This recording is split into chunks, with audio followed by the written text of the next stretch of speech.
아멘. 하나님 말씀 열왕기상 2장입니다. 왕상.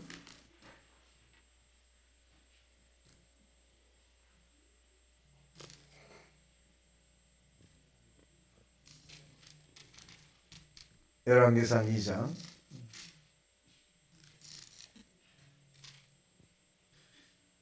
삼절과 4절에 있는 말씀을 우리 모니터에 있으니까 합독합니다. 시작. 내 하나님 여호와의 명령을 지키고 그 길로 행하며 그 법률과 계명과 율례와 증거를 모세의 율법에 기록된 대로 지키라. 그리하면 내가 무엇을 하든지 어디로 가든지 형통하리라.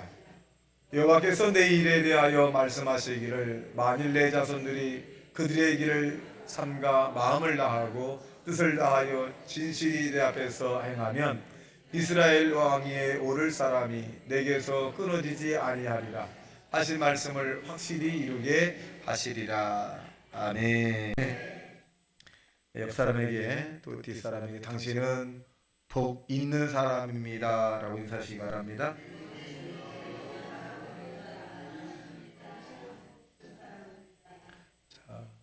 스스로가 저와 여러분이 복 있는 사람으로 인정을 받으면 복 있는 사람께 행동을 하게 되어 있습니다. 그래서 저와 여러분이 복 있는 사람이라는 사실을 인지하시고 살아가게 되시기를 예수님 이름으로 축원합니다. 세상에는 두 종류의 삶이 존재합니다. 어떤 종류냐? 첫째는 천국으로 향하는 삶, 또 하나는 지옥으로 향하는 삶. 또 하나의 삶은 행복으로 향하는 삶, 불행으로 향하는 삶. 또 하나의 삶은 악행하는 삶, 선행하는 삶. 또 더 크게 나눈다면 성공적인 삶, 실패의 삶, 이렇게 나눌 수가 있습니다. 저와 여러분이 복되고 형통한 삶을 살려면, 성공한 삶을 살려면, 천국의 삶을 살려면, 행복과 기쁨의 삶을 살려면 어떻게 하면 될까요? 라고 하는 의문을 가지고 날마다 살아가야 합니다. 첫째로 이 형통이란 말이 뭐냐면 히브리 원어로 자라흐라고 하는 말이에요. 자라흐라고 하는 말인데 이 말은 뭐냐? 잘되고 번성하며 안전하고 또한 견고하고 기쁘고 행복하고 선하고 아름다운 것, 이런 의미를 가지고 있어요. 그러니까 이것을 한마디로 얘기하면 밝고 맑고 환한 것이다. 그래서 이 자라흐라는 말이 히브리 언어가 이렇게 한국말로 잘 표현되어 있다. 그래서 저와 여러분이 잘되고 번성하고 행복하고 기쁜 그런 것이 뭐냐? 형통이라고 하는 말입니다. 이 형통의 삶이 계속 이어지게 되시기를 예수님 이름으로 축원합니다. 자, 그럼 첫째로 여호와의 명령을 지켜 그 길로 행하는 자가 복이 있다. 그래서 3절 시작. 내 하나님 여호와의 명령을 지켜 그 길로 행하며 그 법률과 계명과 율례와 증거를 모세 율법에 기록된 대로 지키라. 그리하면 내가 무엇을 하든지 어디로 가든지 형통할 것이다. 그랬어요. 여러분, 다윗이라고 하는 사람이 형통의 삶을 살았고 솔로몬이 형통의 삶을 살았습니다. 그런데 이들이 이 형통의 삶을 산 것이 뭐냐면 말씀이에요. 이 하나님의 말씀을 이 다윗과 솔로몬이 그 말씀을 지켰기 때문에 하나님께서 그들에게 형통의 삶을 허락해 주었습니다. 여러분, 우리가 이 성통의 삶을 말씀 가운데 찾는 지혜로운 자가 되시기를 예수님 이름으로 축원합니다. 신명기 29장 9절의 말씀에 보면 그런즉 너희는 이 언약의 말씀을 지켜 행하라. 그리하면 너희가 하는 모든 일이 형통하리라. 이렇게 말씀했어요. 이 언약의 말씀을 지켜야 돼요. 또 여호수아서 1장 7절과 8절의 말씀에 보면 오직 강하고 극히 담대하여 나의 종 모세가 내게 명령한 그 율법을 다 지켜 행하고 우로나 좌로나 치우치지 말라. 그리하면 어디로 가든지 형통하리니 이 율법책을 내 입에서 떠나지 말게 하여 주야로 그것을 묵상하여 그 안에 기록한 대로 자지게 행하라. 그리하면 내 길이 평탄하게 될 것이며 내가 형통하리라 라고 말씀합니다. 즉 우리가 하나님 말씀을 알아야 신앙생활을 잘할 수 있습니다. 하나님 말씀을 모르면 무엇이 죄고 무엇이 선이고 무엇이 하나님이 기뻐하고 무엇이 하나님이 원하지 않은 것을 알 수 없습니다. 저와 여러분이 하나님의 말씀을 잘 알아야 하나님 앞에 기도할 때도 그 말씀을 가지고 기도하여 응답을 받을 수 있습니다. 말씀을 가지지 않냐고 그냥 내 감정과 내 뜻과 내 소원과 내 의지로 기도하는 것보다 말씀을 가지고 기도해야 돼요. 이 말씀을 가지고 기도할 때 내 믿음대로 될지어다. 이 약속은 뭐냐면 말씀인데, 말씀은 뭐냐? 약속이에요. 약속. 내가 이렇게 하면 응답할 것이다 라고 한 것처럼 저와 여러분이 말씀을 가지고 이 살아가는 하나님의 사람이 되시길 예수님 이름으로 축원합니다. 둘째로는 죄를 자복하여 버리는 삶을 살아라. 잠언서 28장 13절에 보니까 자기의 죄를 숨기는 자는 형통하지 못하나 죄를 자복하고 버리는 자는 불쌍히 여김을 받으리라. 죄를 숨기면 형통하지 못해요. 그런데 우리가 지은 죄를 다 알 수가 없어요. 기도하면 우리의 죄가 자꾸 떠올라요. 성경의 말씀을 읽으면 죄가 기억이 납니다. 그래서 우리가 예배 때 말씀을 들을 때 우리의 죄가 우리의 가슴을 찌르듯이 우리가 기도할 때 생각나게 하시고 말씀을 읽을 때 또 우리가 기억나게 하십니다. 그래서 그 마음에 있는 또 행위에 생각나는 모든 죄를 고백할 때 하나님께서 저와 여러분을 불쌍히 긍휼히 여겨준다는 사실로 믿게 되길 예수님 이름으로 축원합니다. 여러분, 이 세상에 가장 무서운 것이 뭐냐? 짐승이 아니고 독약이 아니고 죄악입니다. 죄가 이 세상에서 가장 무서운 거예요. 그런데 우리가 이 죄를 우리가 스스로 이길 수가 없어요. 오로지 이 죄를 이기는 것은 뭐냐? 성령의 충만이고, 이 성령의 충만, 하나님 앞에 기도할 때 내가 성령의 충만을 받으면 죄가 한 길 왔다가 7길로 사라지는 역사가 나타난다는 사실을 믿게 되길 예수님 이름으로 축원합니다. 그래서 여러분, 자손들에게 여러분이 유산을 많이 물려주는 것 대단히 좋아요. 더 중요한 건 뭐냐? 영적인 유산을 물려주길 예수님 이름으로 축원합니다. 부모가 새벽에 나와 하나님 앞에 자식의 이름을 불러가면서 기도하는 그 자식은 망하지 않습니다. 천국에 들어갈 수밖에 없고 또 이 땅에서 형통의 복을 살 수밖에 없습니다. 우리의 남은 생에 여러분, 국가와 민족을 위해서도 기도하지만 여러분이 사랑하는 지인들, 이웃들, 자손들, 가정을 위해서 여러분 눈물 뿌리며 기도하길 예수님 이름으로 축원합니다. 그들이 지은 죄가 내가 지은 죄처럼, 아버지, 우리 아들, 딸이 지은 죄가 내가 지은 죄입니다. 이웃이 지은 죄가 내가 지은 죄입니다. 이 민족이 지은 죄가 내가 지은 죄처럼, 내가 지은 죄처럼 여러분 자복하고 통회할 때 여러분이 기도하는 모든 자에게 하나님이 은총과 은혜를 부어준다는 사실을 믿게 되길 예수님 이름으로 축원합니다. 그래서 저와 여러분이 새벽에 나와 정말 간절히 기도하시, 성령의 이끌림을 받지 않으면 우리는 신앙생활에 기쁨을 누릴 수 없어요. 내가 무엇 때문에 사는지, 어디로 가는지, 왜 사는지 그냥 아무런 의미로 살아갈 수가 있습니다. 여러분, 내일부터 시작하는 이 새벽 예배에 여러분이 결단을 해서 이번에 성령 충만 받고 문제 해결 받고 하나님의 기적, 하나님의 말씀을 듣고 환상을 보고 꿈을 꾸고 그리고 하나님의 뇌마가 임해서 내 마음속에는 죄악을 다 회개하고 하나님의 은혜를 받는 그런 시간 되시길 예수님 이름으로 축원합니다. 에레미야 3장 13절 말씀에 보면 너는 오직 내 죄를 자복하라. 이는 내 하나님 여호와를 배반하고 내 길로 달려 이방인들에게로 나아가 모든 푸른 나무 아래에 가서 내 목소리를 듣지 아니었음이니라. 여호와의 말씀이니라. 여러분, 성경 말씀을 읽고 또 기도하고 예배드리지 않으면 죄가 죄인 줄 몰라요. 죄가 죄인 줄 모르기 때문에 문제입니다. 여러분, 우리가 독약인데 독약이 알고 먹고 죽어도, 알고 먹어도 죽고 모르고 먹어도 죽는 거예요. 죄악은 우리를 죽음의 길로 인도합니다.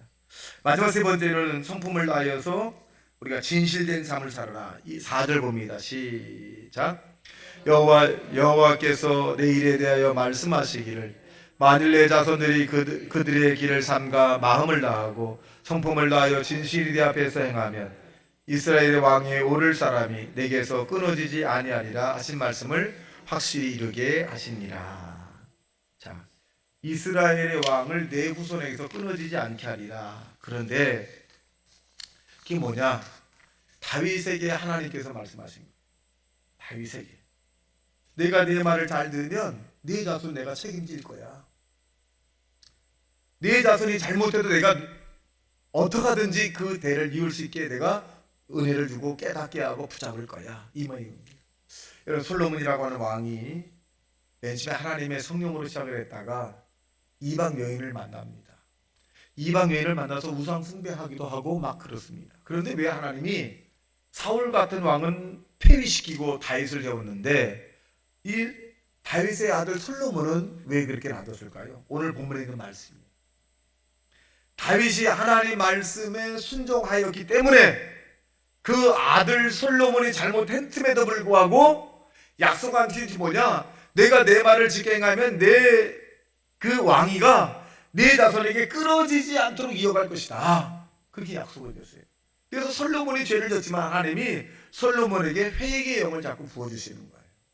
여러분, 우리의 자손들, 우리의 지인들이 세상에 사는 동안에 죄를 안 지을 수는 없겠죠. 근데 하나님이 도와주셔야 세상의 유혹에 빠지지 않고 또 하나님과 멀어지는 역사를 우리가 볼 수 있게 되지 않게 될 것입니다. 그러므로 저와 여러분이 이 다윗이 하나님 말씀을 지켜 행한 것처럼 땅에 사는 동안에 하나님의 성령으로 말미암아 진실된 삶을 사시길 예수님 이름으로 축원합니다. 여러분과 내가 아무리 정직하게 살고 도덕과 윤리적으로 살고 바르게 살고 여러분 성실하게 살려도 잘 안 돼요.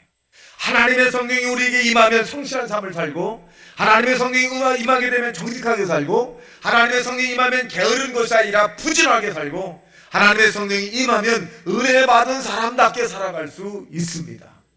여러분, 그러므로 하나님의 성령의 충만함을 받아야 합니다. 우리 날마다 하나님 앞에 나와 나도 하나님의 성령을 받아서 하나님의 뜻대로 사는 사람이 되지만 저와 여러분의 기도하는 모든 사람도 하나님의 뜻대로 살 수 있는 사람이 될 수 있게 해달라고 기도하는 저와 여러분 되시기를 주님의 이름으로 축원합니다. 후배 가운데 광화문에 나가 집회하는 후배들이 종종 있습니다. 전화가 와요. 목사님 광화문에 나오셔야죠. 난 그런 데는 안 간다. 야. 목사님 이렇게 그냥 가만히 있으면 되겠습니까?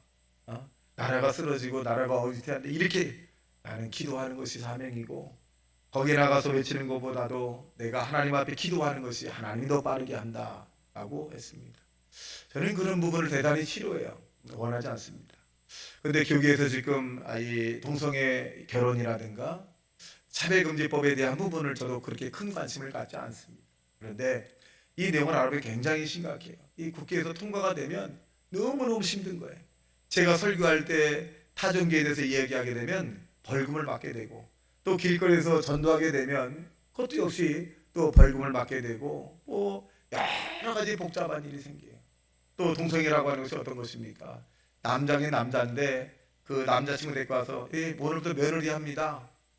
남자긴 생물학적으로 남자인데 동사무소 가서 나 여자 할래요. 그 여자가 되는 거예요.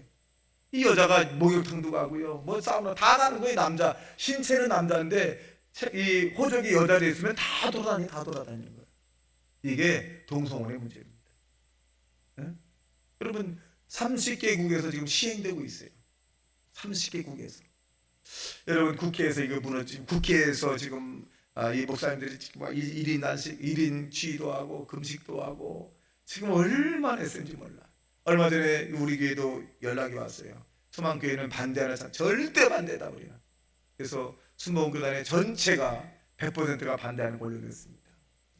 여러분 이제 이 모든 일들이 탓해서는 안 됩니다. 이것은 사탄의 역사입니다. 이제 이 사탄의 역사가 멈출 수 있도록 국회에서 그런 제정을 하지 않도록 기도하는 저와 여러분 되시기를 주님의 이름으로 축원합니다. 그래서 이 제정을 누가 했나 봤더니 2007년부터 계속 했어요. 이번 연도 22년도 22대 국회에서 누가 했더니 손솔이라고 하는 우리 집안애가 있네.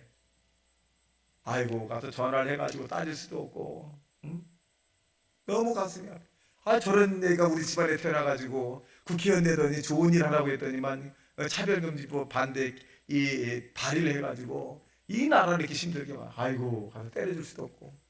여러분 미워하면 또 안 되잖아요. 미워하면 사단이 그것을 원하는 거거든요. 우리 미워하면 안 됩니다. 그들 위해서 기도하고 또 회개하고 국회의원들이 그 법안에 찬성하지 않도록 기도하는 자 되시길 예수님 이름으로 축원합니다. 여러분 그렇다고 해서 제가 동성애자에 대한 부분을 혐오하지만은 그들을 구원의 대상으로 바라보지 않는 것은 아닙니다. 그 자들도 구원을 받아야 되지만 그 행위 나쁜 행위에서 돌이켜야 되는 거예요. 그 나쁜 행위에서 돌이키지 않으면 지옥 가는 거예요. 돌이켜야 됩니다. 여러분 전 세계 30개국에서 이것이 시행되니까 여러분 어떤 분들은 곧 한국에도 이 동성애에 대한 찬성 부분이 어쩔 수 없이 할 수밖에 없다는 거예요. 근데 기독교는 제가 목회하는 끝까지 반대할 것입니다. 끝까지 반대. 있을 수 없는 문제입니다. 여러분, 그러기 위해서 새벽에 기도하셔야 돼요. 새벽에 기도하지 않으면 아니 우리의 가정은 괜찮겠지, 아닙니다. 여러분 후대 5대 6대 7대에 내려가서 밑으로 쭉 내려가서 어떤 현상이 나타날지 몰라요. 어떤 현상이 나타날지 어떻게 합니까? 우리 대회만 끝나는 건 아닙니다. 우리 대회 끝나면 계속적으로 이 법안이 계속 올라올 것입니다. 영원히 그런 법안이 차단될 수 있도록 대한민국을 지켜야 합니다. 여러분, 새벽에 깨어 기도하는 저와 여러분 되시기를 주님의 이름으로 축원합니다. 여러분, 잠자는 자들에게 아무리 외쳐도 감이 없어요. 죽은 사람에게 아무리 얘기해도 여러분 느낌이 없습니다.